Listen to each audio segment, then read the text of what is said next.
With a career spanning over 40 years and with so many releases that even the band has admitted they don't know the exact figure, ranking the Melvins albums is a fucking difficult task.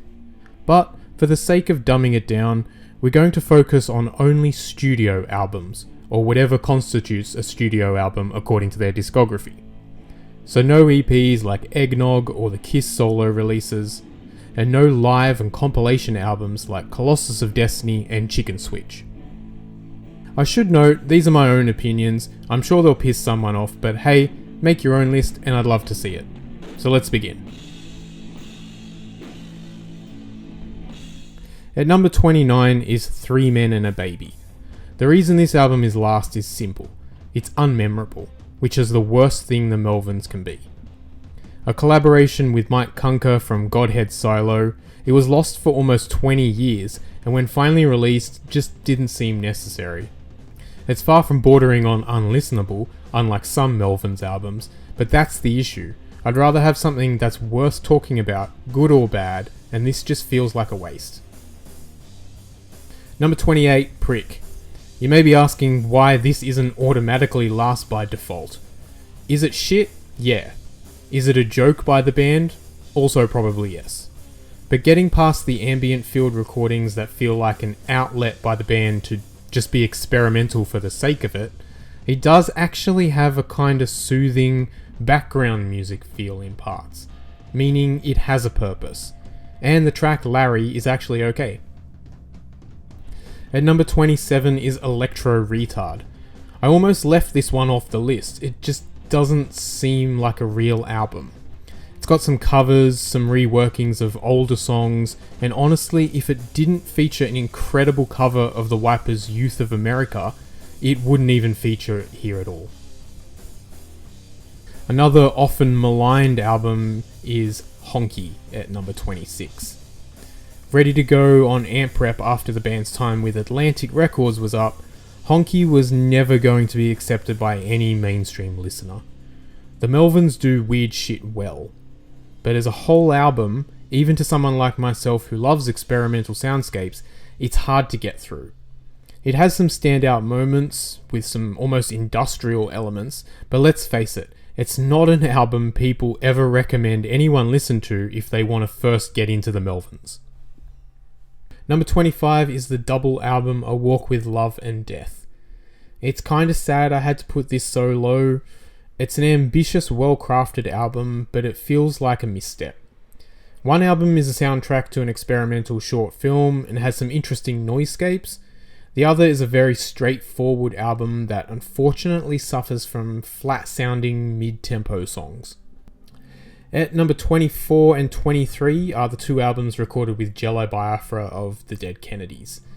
It's not really fair to split them up as one is just leftover songs from the other, but despite being good in their own right, in the scope of the Melvins discography, they don't really fit. Number 22 is the Butthole Surfers referencing Pincus Abortion Technician. Featuring Jeff Pincus from said band, along with current bassist Stephen McDonald, it's probably the only Melvins album not to have any King Buzzo compositions, instead featuring Butthole Surfers covers and originals by the other members. It's okay, I guess. Nothing to write home about. Number 21, Basses Loaded. Advertises an album full of different bass players from throughout the band's career, plus Chris Novoselic. It feels more like a bunch of leftover tracks from the albums those basses played on, with only some of them being memorable. In the 20th spot is Freak Puke, an album recorded with Trevor Dunn on upright bass. It's definitely not a heavy album in the traditional sense, and not to sound like a fucking elitist, but that's why it suffers. It's for sure a good album in its own right, but compared to the other Melvins albums, it just seems like a fun project that never went any further. Number 19 is Working with God, the second album after Tres Cabrones to be recorded with original drummer Mike Dillard as the 1983 lineup. It's pretty straightforward as Dillard is no Crover on drums, but has funny moments like I Fuck Around, the Melvins take on the Beach Boys' I Get Around.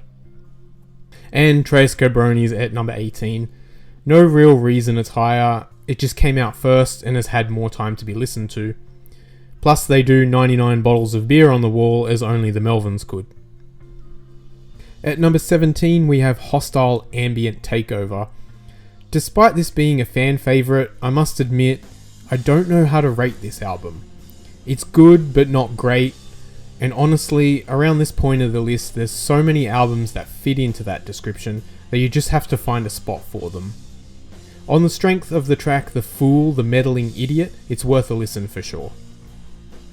Number 16 is The Crybaby, part of a trilogy of albums released within a year when the band signed to Ipecac.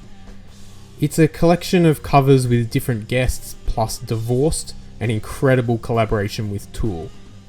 It's a bit scattered feeling though, but otherwise enjoyable. And yes, they cover Smells Like Teen Spirit with child star Leif Garrett, because why not? The Bootlicker I've put at number 15. It's an interesting part of the trilogy, not having any distortion, and the songs have a real psychedelic indie rock feel. It's not one I really enjoy to be honest, but I definitely see its impact. It may be a surprise to see Ozma out of the top 10, but oddly, it just hasn't aged well.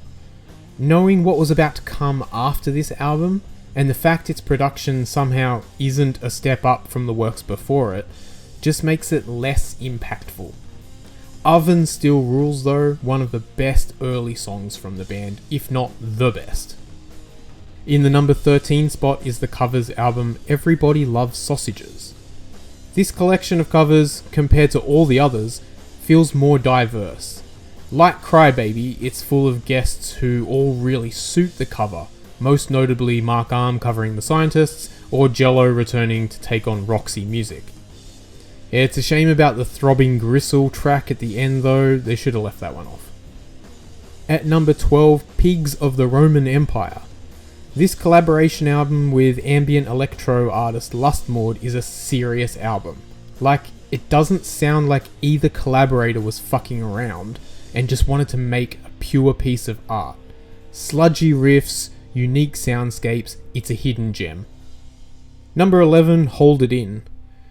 I don't understand the hate for this album. Made with two members of the Butthole Surfers, I think it's just an all-round great catchy album from a bunch of middle-aged dudes who you would expect to make unlistenable fucking noise if they teamed up. Instead, it's just an album with good riffs, good melodies throughout, but it's unlikely to make any new fans if you don't already like it. Rounding out the top 10 is The Bride Screamed Murder, one of 3 albums made with Jared and Cody from Big Business. While the 2 opening tracks, Waterglass and Evil New War God, are some of the best music from this lineup, the second half of the album starts to grate on the listener a bit, especially by the time the slog of the My Generation cover wraps up. Number 9 we have the trilogy album The Maggot, quite possibly the heaviest album from the band. Ignoring all the sludge, doom subgenres, this is just a straight up heavy metal album, with guitar and drum tones that hark back to the early days of the band. It's also funny how it's not playlist or shuffle friendly, due to all the tracks being split in the middle of each song. Definitely a big fuck you from the band to casual listeners. At number 8 is the divisive Stag. People either love or hate it, and there's no doubt it's the weirdest of the 3 albums made for Atlantic Records. I feel it's interesting enough to warrant it being in the top 10, plus you can't deny it's balls deep in creativity and experimentation at a time that was probably frowned upon by industry types.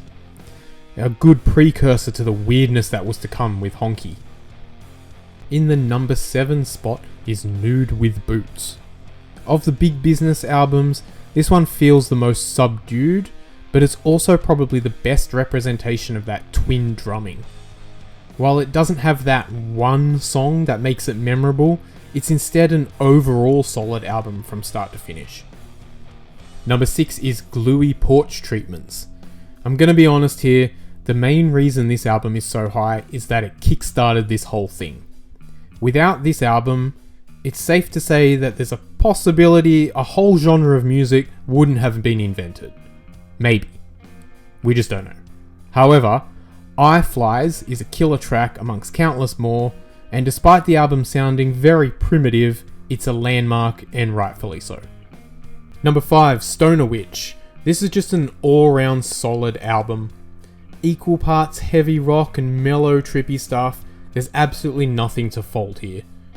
Not to shit on any of the other albums, but it really seems like a lot more planning went into the writing of this one.